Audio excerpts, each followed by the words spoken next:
Geosinònims: roig, vermell i encarnat. Aquestes tres paraules són sinònimes. En castellà també existeix rojo, bermejo, encarnado i colorado. En algunes localitats també diem colorat. Esta sí probablement per influència del castellà.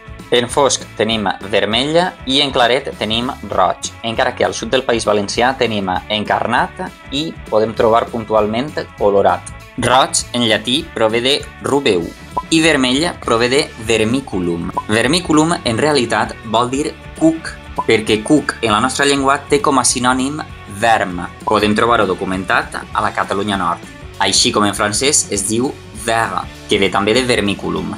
Inclús en castellà existeix verme. Això és perquè els romans extreien el pigment roig dels cuquets. Cuc, en canvi, vindria de cocum. Gusano no ho sap del cert, la RAE diu que l'etimologia és incerta, però gus, cuc, probablement també vinga de cocum. Encarnat, el seu propi nom ho indica, prové de carn. Pot ser el color de la carn per dins. I en moltes varietats del castellà diuen que el semàforo està colorao i no rojo.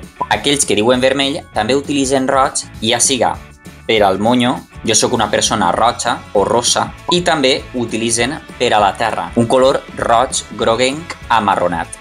I tu, quina paraula utilitzes per a indicar este color? Au, cacau.